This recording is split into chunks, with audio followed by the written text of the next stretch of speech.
nonprofit. And so I merged the name higher education and grassroots just because I feel like a lot of people who do research on communities of color are not people of color in those communities.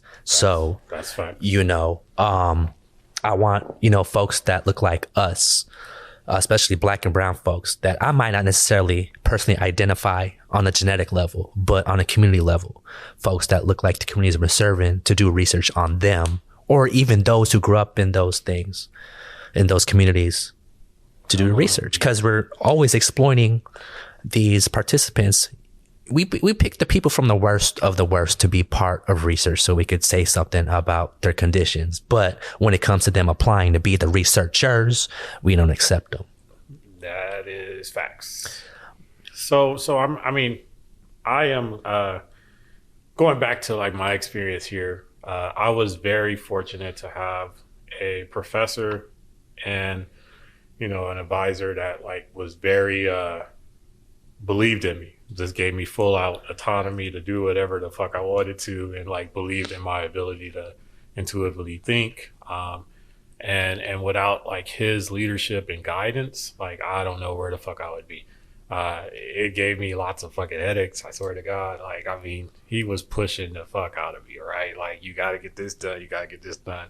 Like doing reparations work, man, I had to learn new systems. I had to learn how to, be in the public eye. Like I had to learn how to talk to all of these people like that don't look like me and sound professional and still be doing my homework. You know what I'm saying? It sounds like crazy, but I every day I definitely thank Allah for him. Like that is some crazy shit. Like telling you, man, like I totally felt like I had to go one way, and it's like when you like see yourself going through a door and like that's the only possible way, you narrow your opportunities, right?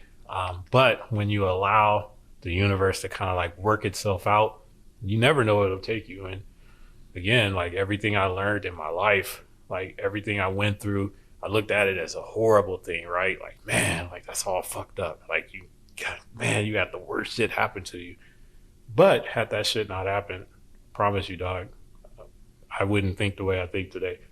Right? I wouldn't fight the way I fight today. And so all those bad things ended up being the best thing that happened to me, because I found my spot. I found my lane. I found people that believed in me. And now, I'm working to try to make the world a better place in my own way without having to hear somebody tell me how to do that. And we're grateful for you, bro.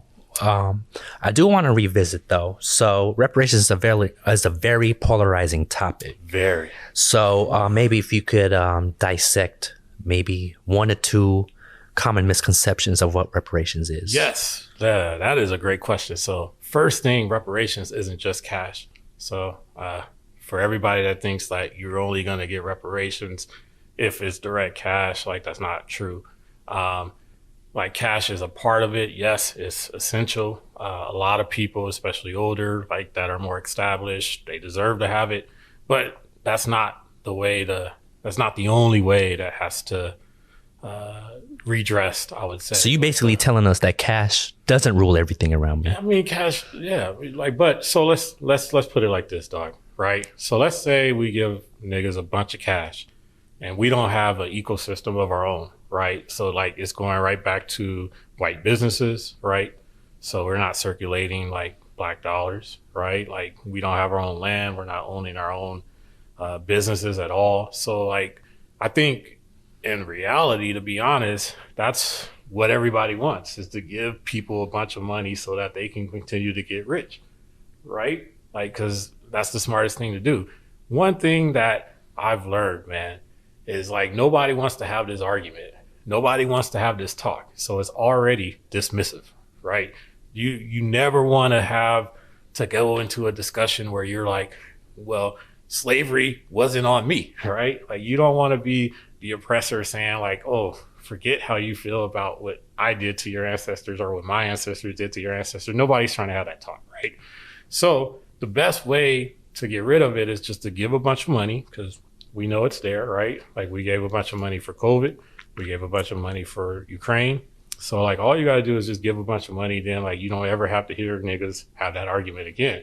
And it's just going to build up white capital is going to help enrich their pockets. And we're, unfortunately, without like discipline, it's going to be very difficult to get us out of that. The ability to like move to the next generation and get our children and their children the opportunity to continue to compete with the oppressors that have put us back for some time. But that's racist. Why would you do that? Why would you focus on giving certain people money like that? What about my people? We blah, blah, blah. You know what I'm saying? So I mean, but like let's have that argument, right? Like so no offense to anyone, but like the Japanese, right? They ended up they went to camp during World War II. The American government put them in camps, and then years and years and years later, they not only got an apology, they ended up getting some cash for it, right? Even like if we go international, right? Like the Germans admitted the Holocaust, and then they paid people for it. It wasn't out of America's pocket, but like they've addressed it, right? So like you can't say that there is no reason for addressing harms that have been done in the past. You got to think, man, slavery was like over 400 years, right? And like year after year after year, and then century after century, you oppressed people intentionally.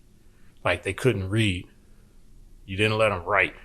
If they were to run, you kill them. Sounds familiar. You snatch them like they're kids. You break up their families. Like, think about the NFL now. You go on this camp, right? And then you have to show off. And you got to like perform for like all these white people that are sitting there looking at how well you could do, right? Come on, man. Like all of that is just like reminding me of the same shit. It's the same cycle. It's just they're going to pay you what they feel like you're worth based on how you perform. Slavery by another name. Slavery by another name. And so, I mean, like, it's just a system that continues to happen time and time and time again, right? And we're failing to acknowledge it. And America in itself, like, it's hard to see a world of equality if you can't even, accept or acknowledge that you've done something that was wrong and apologize for it. Yeah.